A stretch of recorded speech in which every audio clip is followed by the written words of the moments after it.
In our headlines on this Tuesday afternoon, August 29th, here in South Korea. At the United Nations on Monday, South Korea, the U.S. and Japan convey yet again their condemnation of North Korea's second satellite attempt, which they point out is a clear violation of several UN Security Council resolutions. Meanwhile, the Yoon administration proposes a budget of some $495 billion for next year, a 2.8% on-year increase, with Seoul's defense ministry seeking about $45 billion to counter security threats on the peninsula. And despite their gap over security concerns, the U.S. and China work to advance their mutual interests on the economic front, agreeing to set up new channels of constructive communication to ensure transparency in trade. We start at the United Nations. South Korea and its allies, the U.S. and Japan, have reiterated their rebuke of North Korea's most recent satellite attempt, denouncing the regime's blatant violation of multiple Security Council resolutions against its ballistic missile technology. Our Lee Seung-jae reports. During a meeting of the United Nations Open-Ended Working Group for Space Security held at the UN office in Geneva on Monday, a number of countries, including South Korea, the U.S., and Japan, condemned North Korea's recent attempt at launching a military reconnaissance satellite. Speaking at the meeting, Park Eun-jin, South Korea's Director of Disarmament and Non-Proliferation at the Ministry of Foreign Affairs, said that attempts made by the North to send a military spy satellite using ballistic missile technology are illegal, stressing that Pyongyang is getting closer to achieving its goal of advancing the necessary technology. Japan's representative also slammed the recent launch, saying that it goes against UN Security Council resolutions and poses a serious threat to countries in the region. However, North Korea's permanent representative to the United Nations Secretariat in Geneva, Han Dae-sung, argued that UN Security Council resolutions are illegal documents that violate the UN Charter and that Pyongyang will not be bound by such resolutions led by the United States and its allies. Han continued to argue that other countries have also launched satellites, with South Korea and the U.S. constantly conducting joint military drills. Such launches are self-defense measures directly related to guaranteeing the safety of the country. The U.S. quickly responded by saying that while the joint drills are defensive in nature, the North's ballistic missile launches are not. The UN Open-Ended Working Group for Space Security is a working-level consultative body established by the UN General Assembly to create responsible norms of conduct, and comes after North Korea conducted its second attempt to send a military spy satellite into orbit, which failed last Thursday. Lee Seung-jae, Arirang News. Thank you, Mr. Chair. And North Korea's Kim Jong-un has denounced plans for joint military drills among South Korea, the U.S. and Japan, as agreed during their recent summit at Camp David, adding that the U.S. is rendering the waters near the peninsula most unstable. My colleague Lee has more on these allegations. North Korean leader Kim Jong-un criticized the leaders of South Korea, the U.S. and Japan for their plans for trilateral joint military drills. According to the regime state-run media on Tuesday, Kim Jong-un marked the Day of Navy by inspecting the naval headquarters near Pyongyang with his daughter. In a ceremonial speech there, Kim mentioned the Camp David Trilateral Summit, where Seoul, Washington, and Tokyo pledged to regularize joint military exercises. During the speech, Kim referred to South Korea by using the country's full name for the first time. He also called the Korean Peninsula the, quote, most dangerous zone for nuclear war, citing Washington's deployment of strategic assets in the South. He urged Pyongyang's Navy to brace for any possible warfare at all times. Kim called for Navy's overwhelming and preemptive offensive against any unexpected conflict, while promising it, quote, will be provided with new means of arms and will be a component of the state nuclear deterrent. The regime's leader also presented some of the strategies for the Navy to get into a stronger position than its enemy so that it could control the state of war. Meanwhile, Kim's appearance with his daughter in the media was the first in 100 days since when Kim was monitoring the preparation for the spy satellite launch on May 16th. Also following Kim on Monday were the vice chairman of the Central Military Commission of the North's ruling Workers' Party, Lee Byung-chul, and Defense Minister Kang Sun-nam. It was the first time that Kim Jong-un has visited the naval headquarters for the Day of Navy since he took power in 2012. Lee Hyun, Arirang News. More than 300 North Koreans returned home from China on Monday as their country reopened its doors to overseas citizens for the first time since January 2020 amid the spread of COVID-19. Sources say the North Koreans left Dandong in northeastern China by bus for the North Korean border city of Sinuiju. Over 100 more North Koreans are expected to journey back home on this Tuesday, with the total set to reach over 1,000 by the end of this week. Among those returning are students as well as government officials and trade workers. Back on the local front, the Yoon administration has proposed a budget of some $495 billion for next year. Now, this budget proposal marks a 2.8% expansion on year, but is also the smallest expansion since the year 2005. President Yoon has pledged to strengthen spending on social and foreign aid in 2024. Tangible support will be offered to working parents, single mothers and military officers, while about $55 million will be set aside for mental health assistance. Beyond borders, the government will expand its official development assistance by 30% next year to some $4.9 billion, with the budget for reconstruction in Ukraine to rise over fivefold.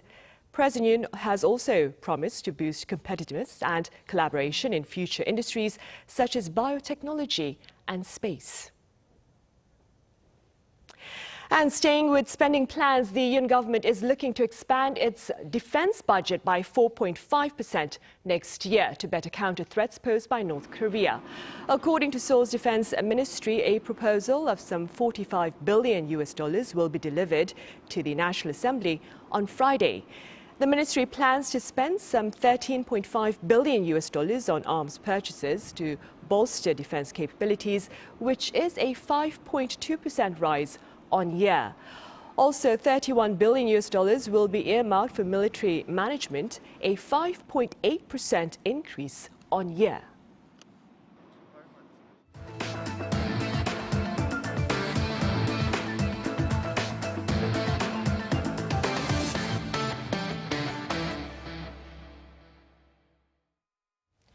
Despite their diplomatic differences, Washington and Beijing appear dedicated to developing their trade ties. Our Isujin covers efforts to this end. The United States and China have agreed to set up new channels of communication in an effort to bolster their economic relationship. During a 4-hour meeting on Monday, U.S. Commerce Secretary Gina Raimondo and her Chinese counterpart Wang Wentao agreed to form a working group to solve trade and investment issues as well as advance U.S. commercial interests in China. The working group will hold vice ministerial meetings twice a year, with the first meeting to be held early next year in the U.S. The U.S. and China also agreed to a government information exchange that will serve as a platform to discuss export control issues. The first in-person meeting will be held on Tuesday in Beijing.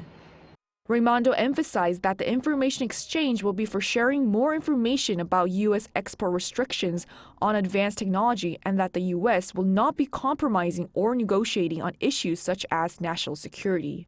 There will also be regular communication on the secretarial or ministerial level, with meetings to take place at least annually. These negotiations are part of the Biden administration's recent efforts to ease tensions between the two countries.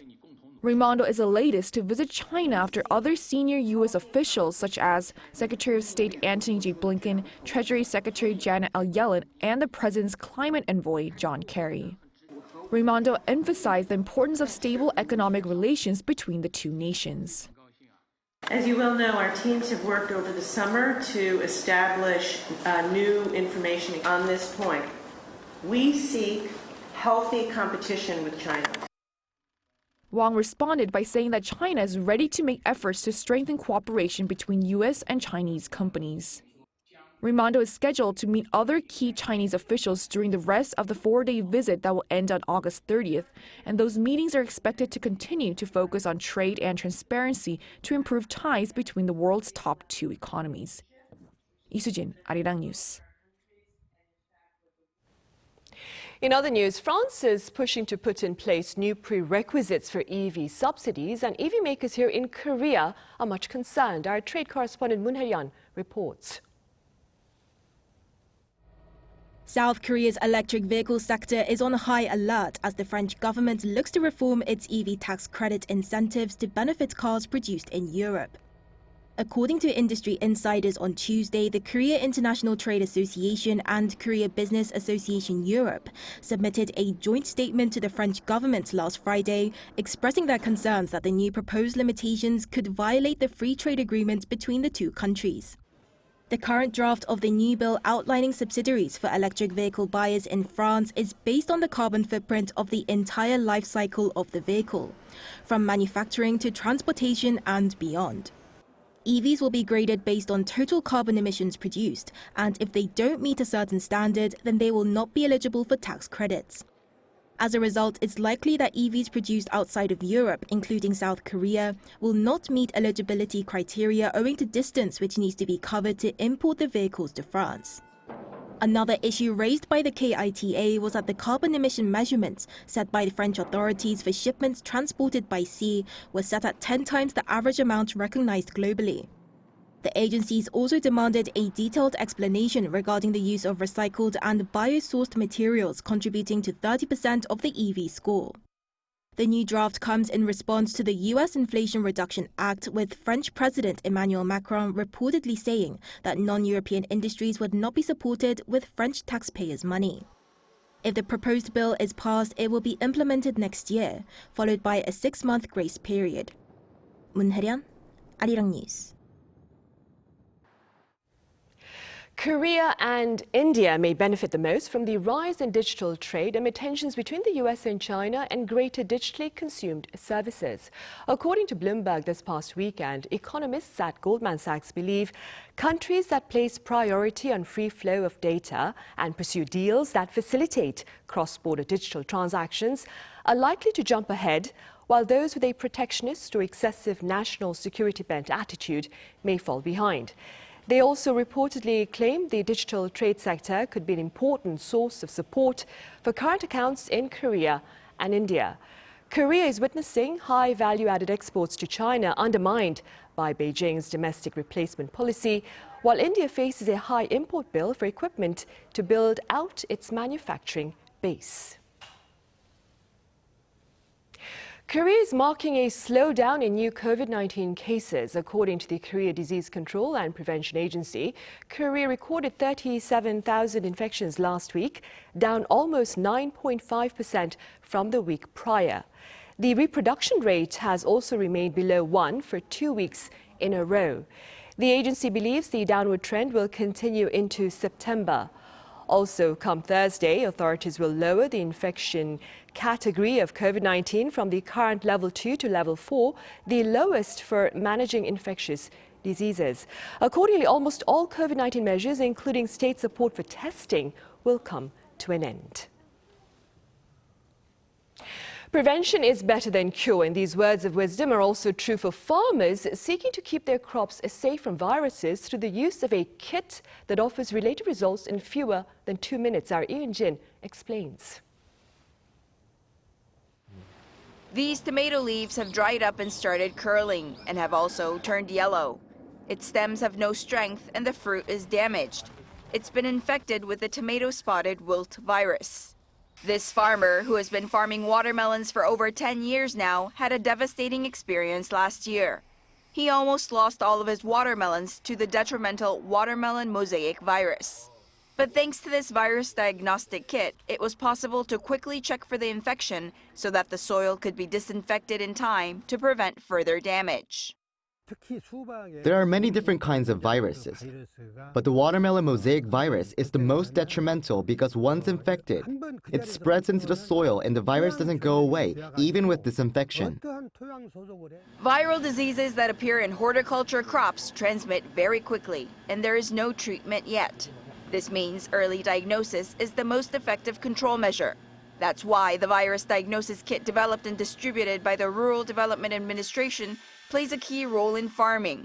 Crushed pieces of the leaves of a suspected plant are dropped onto the diagnosis kit, and results are shown within 2 minutes. Currently, this kit can diagnose 22 different viruses in 13 different plants. Foreign diagnostic kits take about 5 minutes for results to show. The kits developed in Korea show a diagnosis in 2 minutes. And because the kits can be stored at room temperature for up to 2 years, they're more accessible for users. The Rural Development Administration has been distributing diagnostic kits since 2007, and the estimated damage that it has prevented is some 700 billion won. That's roughly $532 million US. The organization plans to further diversify the diagnosis kits, as well as speed up the commercialization of the kits in order to help more farmers. 이은진, Arirang News. The soaring popularity of K-pop and K-dramas on the global stage and screen is fueling fresh interest in learning Korean over in New Zealand. Our Jong-un reports. This is a Korean language class open to locals every weekday evening.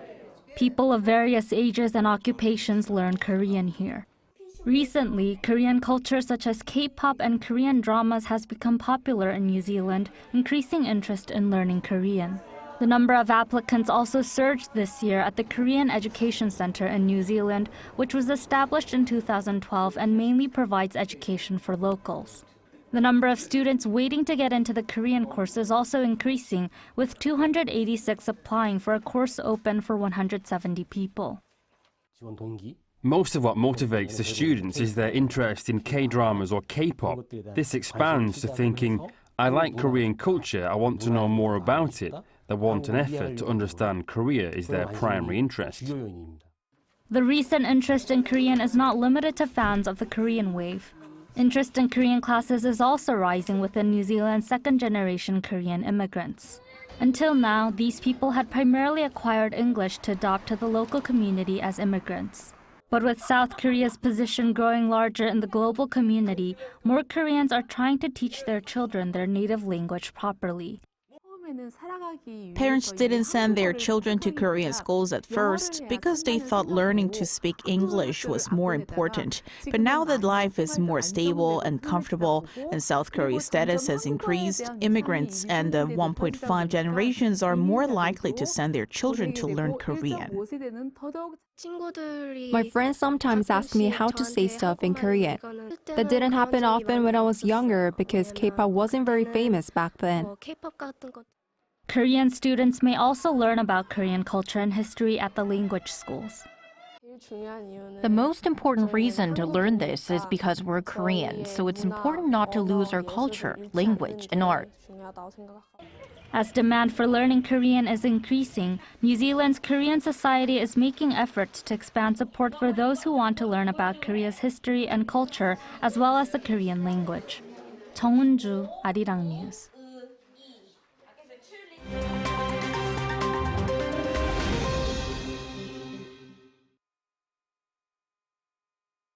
Let's take a look at what's going on in the world now. In the United Kingdom, a technical issue has affected air traffic control systems and left thousands of passengers stranded. Issues started on Monday when the National Air Traffic Service's automatic processing of flight plans malfunctioned and had to be handled manually. It also meant that the number of planes landing needed to be temporarily restricted. The glitch lasted several hours, but was fixed on the same day. Despite this, airports and airlines have warned that delays could continue for a few days. According to aviation data, around 8% of flights departing UK airports and 9% of incoming flights were affected on Monday. Passengers due to fly have been asked to head to airports only after confirming that their flights will depart as scheduled. Now, France is set to ban school children from wearing abayas in public schools. Abayas are loose-fitting, full-length robes worn by some Muslim women.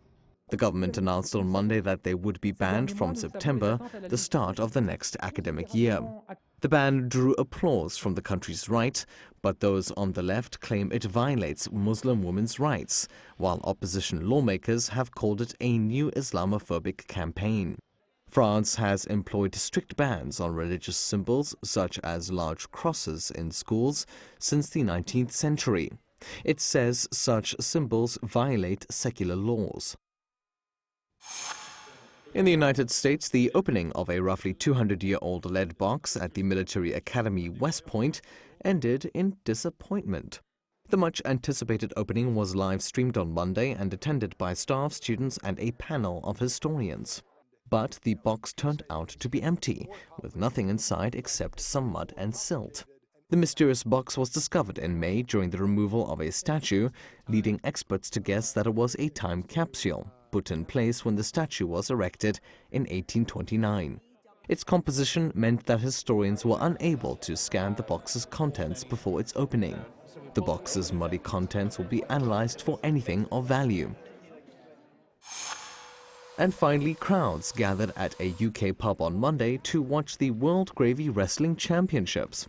16 men and 8 women took to the condiment-filled ring at a pub in Rossendale, Lancashire, to compete for the title. The pub has been holding the annual event since 2007 to raise money for charity. Fights last 2 minutes and some 2,000 litres of gravy are used over the event. Gravy wrestlers are judged by a 4-person panel that scores them on wrestling ability, comedic timing and fancy dress. This year saw Raven Gravy win the men's division, while Baku Bavarian clinched the women's title.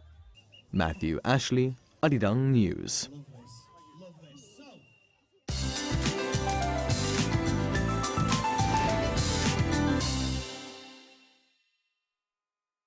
Good afternoon.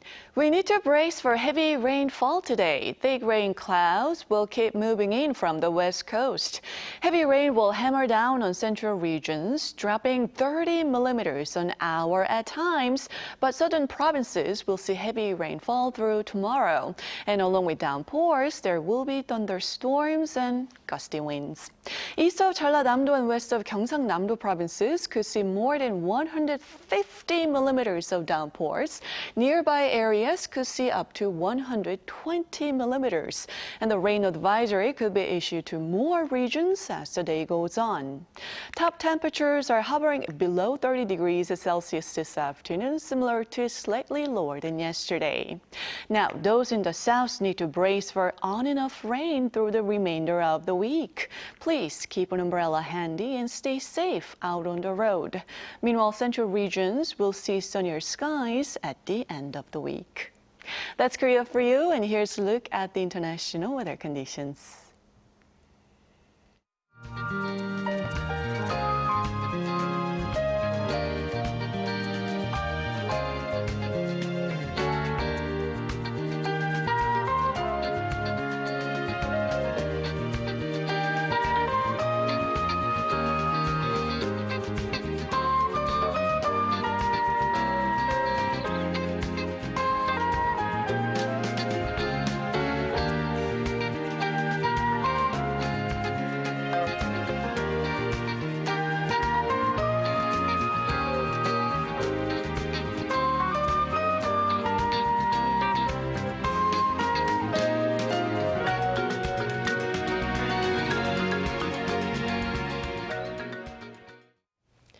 Well, those are the top stories at this time. We have our panel session coming up right after this break, so do stay with us. Thank you for now.